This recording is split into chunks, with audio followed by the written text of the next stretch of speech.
is another edition of Get Going with GEPAR. Of course, I'm your Communications and Marketing Director for the Greater El Paso Association of Realtors, and we want to make sure that you send us an email anytime you have something to discuss or any issue that's important around our community. Just hit me up at egarcia@gepar.org. That's egarcia@gepar.org. And on this edition, we are coming to you from New Orleans, Louisiana. That's right, here at the beautiful Roosevelt Hotel, home for this year's 2022 Communications Director Institute. And I tell you what, I'm very excited to bring in the chair for 2022, Mitch Tuner from Nashville, right? Am I correct? Yeah, that's right. And it's the Greater Nashville Association? No, we're just Greater Nashville Realtors. We dropped the acronym, so it's just Greater Nashville Realtors. Well, there you go. Well, I'm glad that you let us be a part of this. This is my first year here, a lot of newbies here. How's it great to see these new faces that come out here? Oh my gosh. So we put a lot of planning into this to make sure that our associations are getting the most bang for their buck when they come to these conferences, because they range in all different sizes from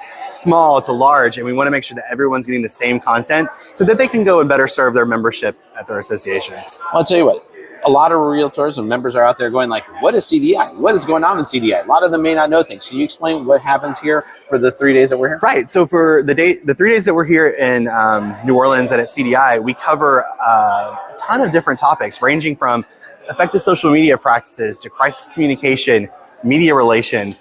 We also work with speakers that come in and talk to us about how to be effective storytellers, which is critical not only in the association world, but also as realtors to have that value of being able to share your story with potential clients. Well, I'll tell you what, this continues to grow. It's been going on for how many years now?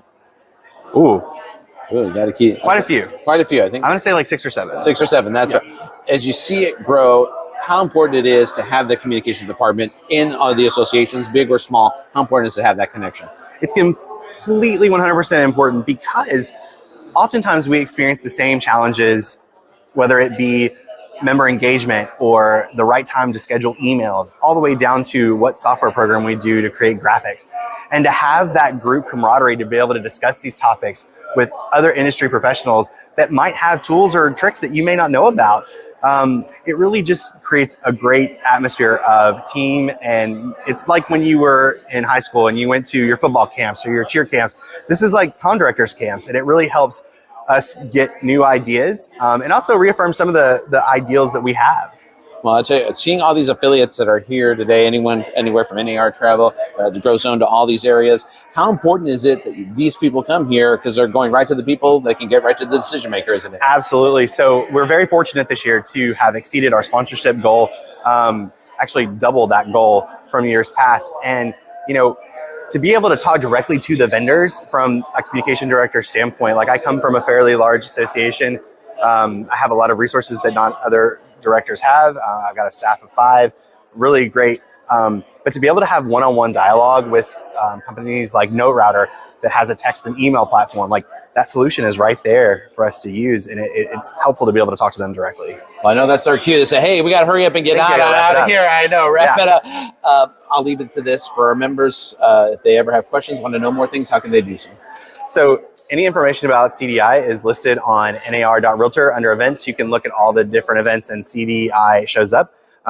Next year's event is going to be in Denver. Mm-hmm. And we're going to have another great program. It's going to be led by our Vice Chair, Danielle from Austin, and it's fellow Texan. Yep. That's right. So it's going to be a great program again next year as well. Well, we thank you for letting us be a part of this. And of course, we thank you for joining us in this week's Get Going with GEPAR. I look forward to seeing some of the Louisiana areas. Oh, yeah, for sure. Here. I think I'll need to see some Mississippi. We're used to dry weather. We don't see a lot of rivers. Well, so I'm glad you were able to come. Texas has a special place in my heart. I've worked several disasters when I worked at the Red Cross, and so I have a big heart for Texas, and I'm glad that you got to come. I'm glad that I'm here. Mitch, thank you so much. Mitch Tuner joining us. He's the chair of this year's CDI. For this week's Get Going at GEPAR, I'm Ernesto Garcia. Email me anytime at egarcia@gepar.org.